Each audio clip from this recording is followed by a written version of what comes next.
And welcome to Voices of Truth, one-on-one with Hawaii's future, brought to you by the Kiwani Foundation. I'm Ehuke Kahu Cardwell, and here we are today in Nanakuli on the leeward side of Oahu. We got a fascinating guest on the show today, so let's go on over here and meet him. Mana, how's Aloha. it? Aloha. How are you? I'm fine, thank you. Good. Introduce yourself to everybody. My name is Mana Kuleana Caceres, and we're here at the beautiful Ulehava Beach in Nanakuli. Ulehava Beach. Ulehava Beach, yes. Wow, this is gorgeous. Look at this here today. Yep. This is wonderful. Yes, it is. And we wanted to have you on the show today because of one particular word Okay. in the Hawaiian language, Yes. more than any other word.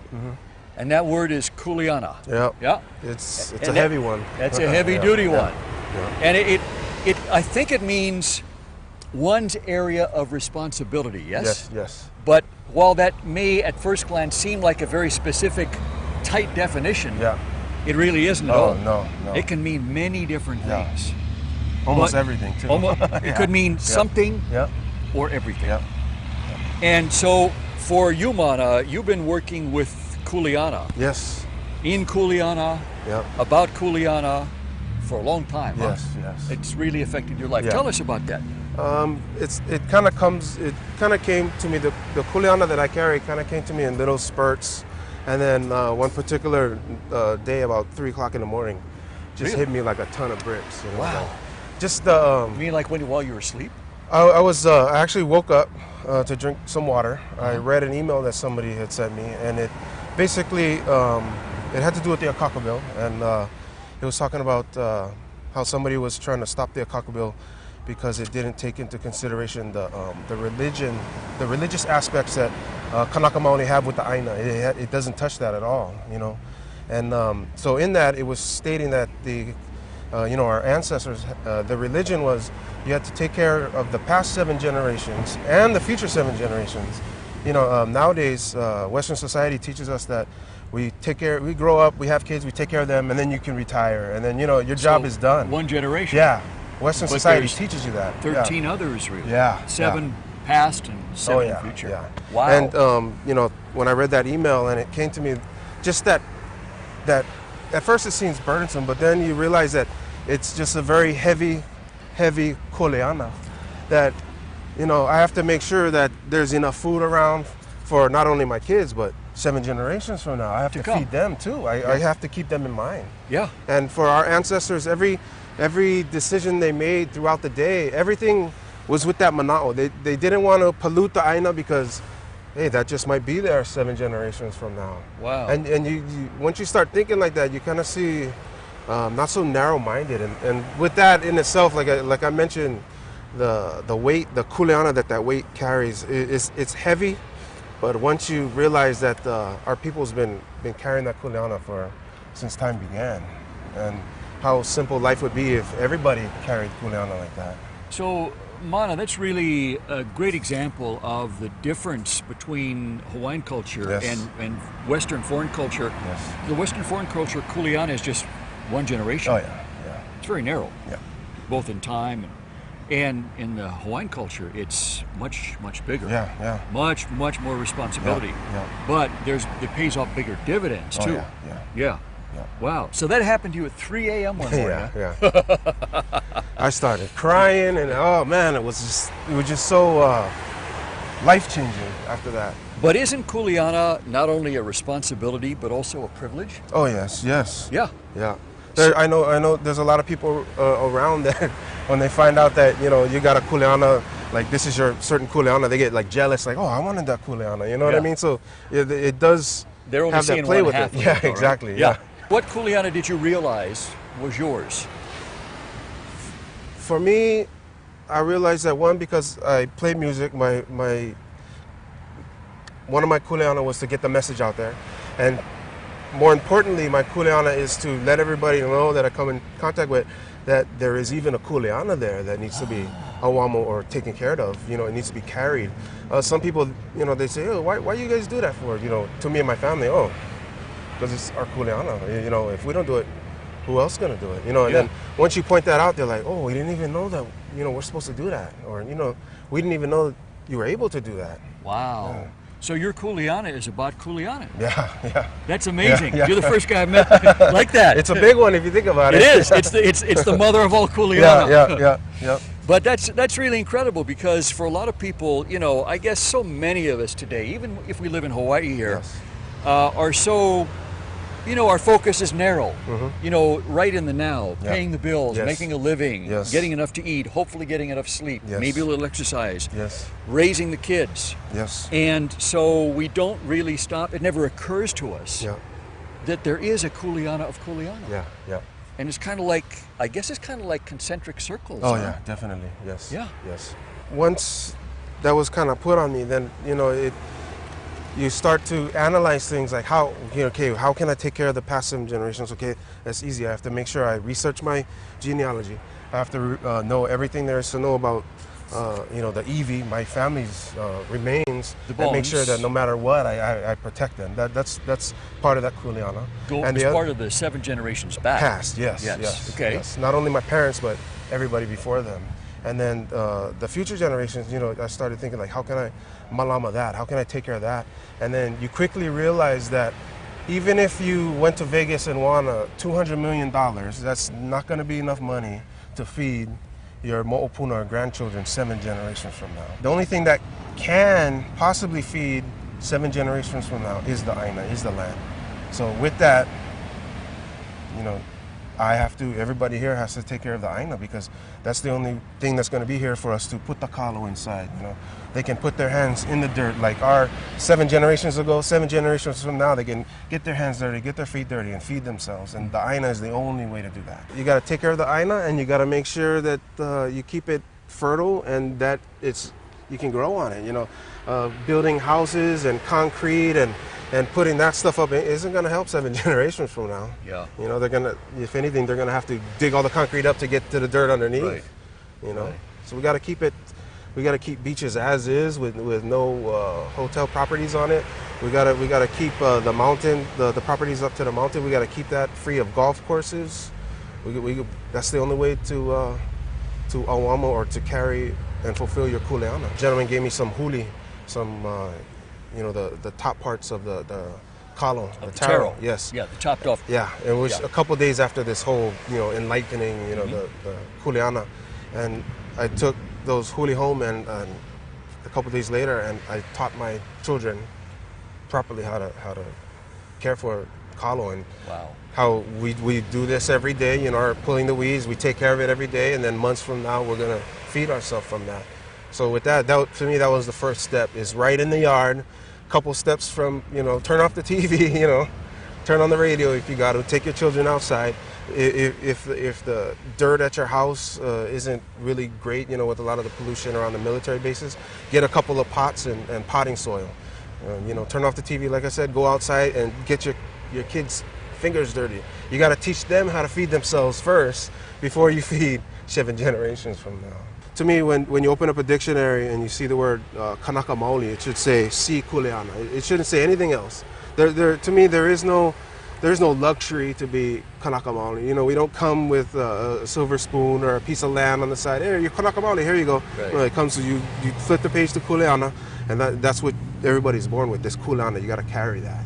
So what you're saying is to be born Hawaiian means to be born with a responsibility Yes. and a privilege. Yeah. And you got to have both. Yes. And you got to accept both. Yes. And you got to take care of both. Yeah.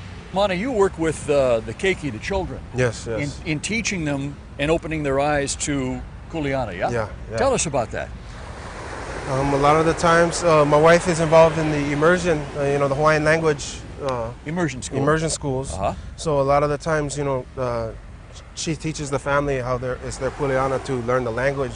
A lot of people, they first get their keiki or their children in Olelo, Hawaii, in immersion to kind of like be the center of attention with the family. Hey, my kid can speak Hawaiian, that kind of thing. Yeah. And then, my wife quickly teaches them that it's poho, it's for no reason if your kid can speak, but there's nobody at home to speak to. So, that's kind of the first kuleana of the family. Right. Is to be able to communicate with each other in the native language, in So- Olelo, Hawaii. So that joy of my kid can speak Hawaiian language, Yeah. all of a sudden turns into a responsibility. Yeah, Wait a minute, Kuleana, there you go. I got to learn it too, so we can have a conversation, Yeah, right? It's the fine print on the, on the page there. We just got done having bus loads of Opio, teenagers come through, helping out with the farm, and basically it was about teaching them the Kuleana with the land. Aloha aina, what does that mean? Break that down. What does self-sustainability mean? What comes along with that? That kind of stuff. About once a year, sometimes more than that, I get to come to places and programs that are specifically dealt with the youth in Waianae, and then I usually bring some of my music, I bring an instrument, and I bring the lyrics to a lot of my songs, and I pass that out and I have them read through it, and then I'll play them the song, and then they tell me what they think I was talking about in there. I try and teach the youth that there's different ways, if things aren't going too good at home and stuff, there's different ways to deal with it rather than, the drugs or the alcohol or running away and, like I said, running away. Escape. Escaping from everything. There's different ways to escape. You don't have to physically escape. You can kind of just, pick up a pencil and paper and either write music or poetry. So a lot of the times I'm down here in Waianae teaching the groups that there's other ways to deal with life. And with that, one particular program is dealt with environmental injustices. So I teach them to try and see what's going on wrong around you and put some music and lyrics to it to kind of have a different way to express yourself. A song I wrote in 1999, they were just finishing up, I believe, or just getting done with H3. And when the freeway. Yes, the freeway, the tunnels that go through the mountain and stuff like that. And destroy the sacred sites. Yes, all the bones they had to move for all of that. And I wrote that song, Couldn't Take Them On, in 1999 in regards to that. There's different verses in that song, and every verse I talk about a different injustice going on to our people. The first one is building hotels where, our ancestors like to hide their bones in sand dunes, Developers come in and say, hey, sand dunes, we could use that sand. We don't even have to move it for the sand dune in our golf courses. Let's just put it up right here, Basically, they're coming into our graveyards and be like, hey, this is a playground. It's a cemetery. Yeah, it's a cemetery. Yes. Yes. Yeah, they're looking at it like, oh, yeah, we can just flatten the sand out. It'll make the beach nicer, like I said. The sand trap for the golf course. So verse 1 was talking about that injustice. Verse 2 was talking about, like I mentioned, the tunnels being put up at H3, the amount of heva that had to happen to the aina and to the EV, the bones and everything, for that whole road to be up there. Why? So we could save half an hour, 45 minutes from our drive. You know what I mean? We gotta, there's a lot of people that had to take that onto themselves. That heva had to go somewhere. You know what I mean? And that was the second verse. And the third verse was the heva dealing with how a lot of our Kanaka Maoli here can't afford to live here anymore, and they have to move away to the west coast or the east coast. There's quite a bit of Kanaka Maoli population in California and Washington and Oregon now. So the people are moving from Hawaii because they can't afford to live here. Yeah. And the heva, the wrongs continue. Yeah. Day after day after day after day here. How much harder is it when generations of our people are living on the continent, the United States? Yeah. How hard that is. Yeah. For them to learn their Kuleana. Yeah. Exactly. I was one of them. Wow. Yeah. And so how long did you spend over there in the U.S.? My parents moved to California right before I was born. I was born in Orange County. We moved to Washington State. I stayed there until I graduated high school. After that, I moved to Hilo, where I went to the UH Hilo. Yeah. And to me, that was, before then, I was like the moss that kind of grows. There's no roots. As soon as I got to Hilo, I was like, whoop, this is home. This is where I gotta be. Roots went down. Yeah. Wow. So to me, that was kind of like my spiritual rebirth, Hilo. Wow. Yeah, a lot of awakening. And it's a perfect place to do so. A lot of, very spiritual place. A lot of loving people. So it was a perfect place for me to, like I said, just my roots were just kind of drying out. 18 years old, not, knowing a little bit of the Kuleana. My grandfather was retired military, but during 1993, when they were not really celebrating, but they were kind of recognizing the illegal overthrow, of Queen Liliuokalani. Every day new stuff was in the paper, and my grandfather was sending it to me. So that was kind of the first thing I was like, hey, hey, there's something wrong with the history that I'm learning here in my high school in Washington. Hawaii had one little paragraph. It just talked about everybody mispronounced Queen Liliuokalani's name, and they just talk about the annexation, and then it's over with. There's a little excerpt in the U.S. history class. You know, and then my grandfather was sending me all this newspaper clippings and whatever he could get his hands on that had to do with, you know, the 1893 overthrow. He just sent it to me. And from there, I was reading books, and it's kind of before the internet, but I was reading anything I could get my hands on that had to do with, you know, the word sovereignty. What is that sovereignty? You know what I mean?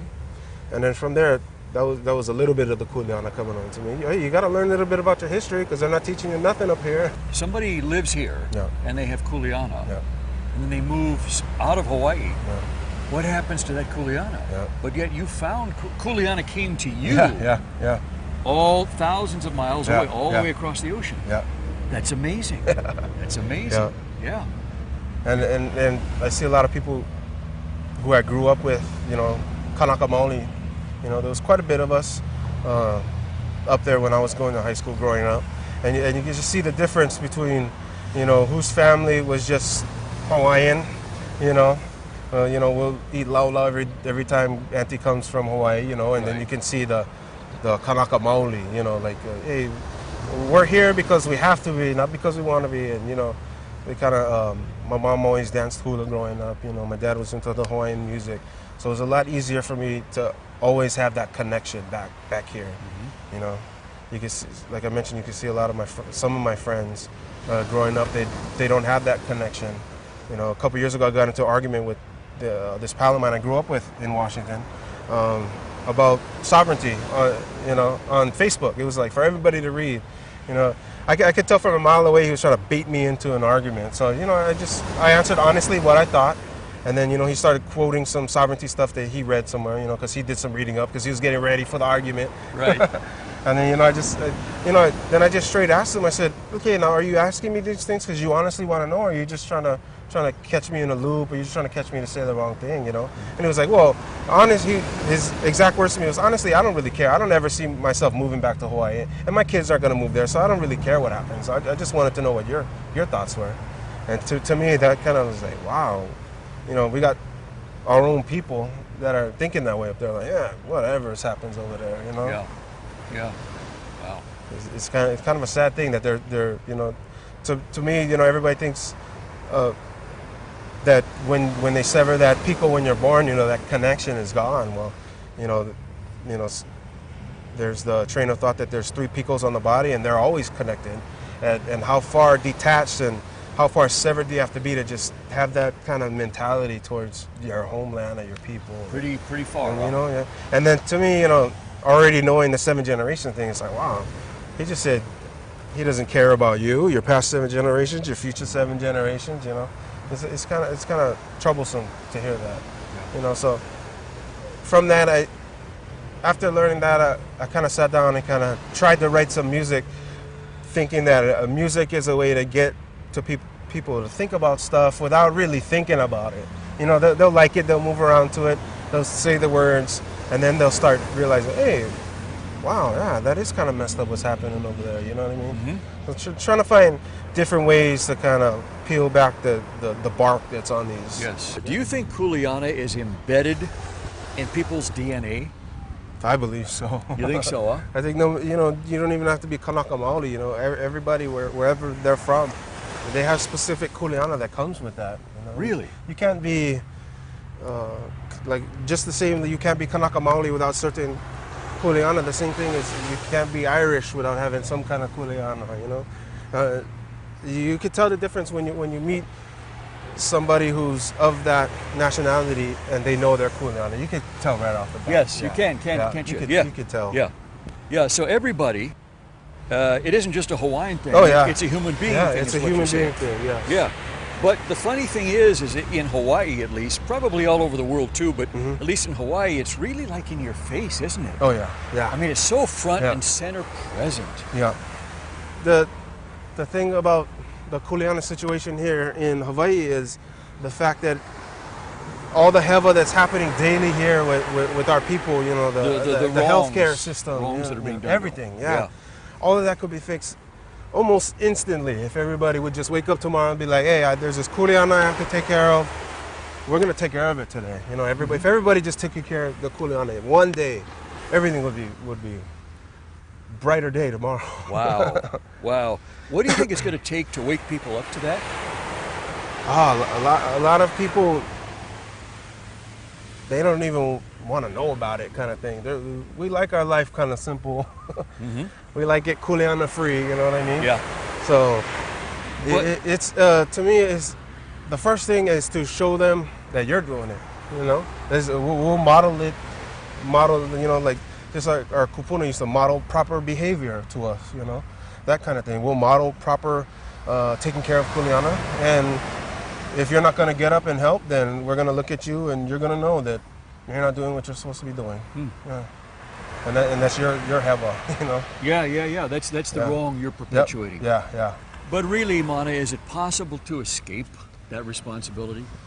I mean, ultimately, do you think? I don't think so. I don't think so either. I think that just maybe before I knew anything about it, but then again, it's been coming to me, you know, like I mentioned, all these stories about me growing up. Kuleana has been slowly kind of preparing me for the major, you know, Kuleana that came on to me that one evening, but there is no escape from it. You know, Mana, Voices of Truth, one-on-one with Hawaii's Future, airs throughout Hawaii here on all the islands. But it also airs in many, many cities in the U.S. and around the world in foreign countries. Yeah. And I know that people are watching us right now who are saying, well, you know, this thing about Kuleana and responsibility not being just unique to Hawaii, but being worldwide. Yeah. I know that's probably easy for him, but I don't know if I could do that or not. I don't know if I'm ready for that or not. What would you say to them? Start off small, you know. Yeah. You don't have to paddle with all your might as soon as you get in there, you know. You could, like I said, pick up the baler, bail some water on, you know. Every little bit helps as far as, you know, the Kuleana falling on, you know, very few people who are carrying it. You know, as you know, when they start digging up our kupuna's bones over at the Kauai Hall Church, you know, there's just a handful of aunties that show up there, you know. That's not only their Kuleana, you know. I realize, you know, the aunties that show up, some of, you know, that's their tutu in the ground, but that's all of our Kuleana to stop that, you know. Yeah, that's their relative. Yeah.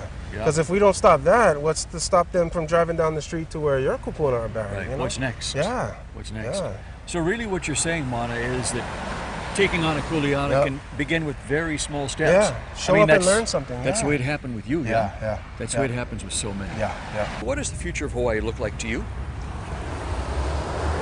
Future of Hawaii to me will be our keiki, my keiki, everybody's keiki, kind of just being able to take care of the aina, you know, and feed themselves, and when their children grow up, teach them how to feed themselves from the aina, you know, from right here, the ocean, you know, like I mentioned earlier, there's a ulua shrine under here. The uluas was so big and so plentiful off this beach. Those kind of fish. You know, yeah. It was this water was full of that, you know. If we take care of this beach and this ocean here, they'll come back, you know. And that's the kind of things we need to teach our keiki, you know. We can't just bring our McDonald's rubbish over here and when we're done just toss it in the sand, you know. You gotta throw it in the trash can, you know. Little Kuleana like that, you gotta start teaching them when they're young, you know. And then, you know, a generation or two from now, this beach could be pristine like it once was, you know. There could be a little hala with some canoes in it and people could actually be paddling out, catching ulua once again, you know. That's the kind of Hawaii I see in our future. And that really wouldn't take much, would it? It wouldn't at all. Yeah.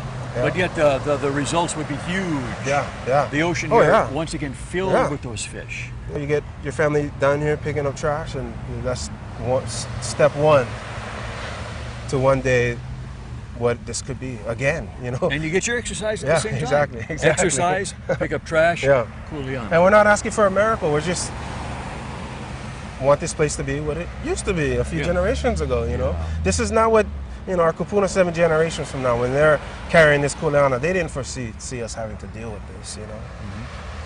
And it's our job now that we're in that middle, that number one spot, you know, we're off the bench. Right. You know, that's our job we're up at the plate now. We got to make sure we try and do what we can here to better these places. You know, teach our kids the place names of this place. It's Kuleana, you know. It's just not the beach, you know, Right. or Pearl Harbor, you know. Right. Teach them the proper place names. Clean up after yourselves. Clean up after the last guy, you know. If everybody did that stuff, this place would be what it should be. You know, what it once was, yeah. Yeah. So it's all about balance, Yeah, isn't it? yeah. And it's like we're called now, it's our time Yeah. now to stand in the Yep. middle of the seesaw or Yeah. the scales and Yeah. make sure that we got Yep. some balance so it isn't all this way Yeah, or yeah. it isn't all this way. It's Yeah, kind of yeah, like this, right? yeah. Yeah, that's what Kuleana is all about. You can't be too busy researching your genealogy and take care of the bones that your kids are hungry every night. You know what I mean? You gotta Right. kind of, everything has to Right. be okay, Mali. Everything has to be like this ocean, nice and flat. Just like this Yeah, today. yeah. Wow. Wow, that's beautiful. Yeah. And you know what, Mana, that is where we're going to leave it. Thank you so Nice, much it was a pleasure. for being on the show on Voices Mahalo. of Truth. Aye. And thank you for what you're doing with Kuleana and working for balance Yeah. in this beautiful, beautiful place. Yeah. Yeah, thanks for being Mahalo. here. Aye. And to our viewers, thank you for joining us on this very special visit with Mana. Remember, you can watch us on the web 24/7 on voicesoftruth.tv.com. I'm Ehuke Kahu Cardwell with the Kuleana Foundation. And until next time, ahui ho!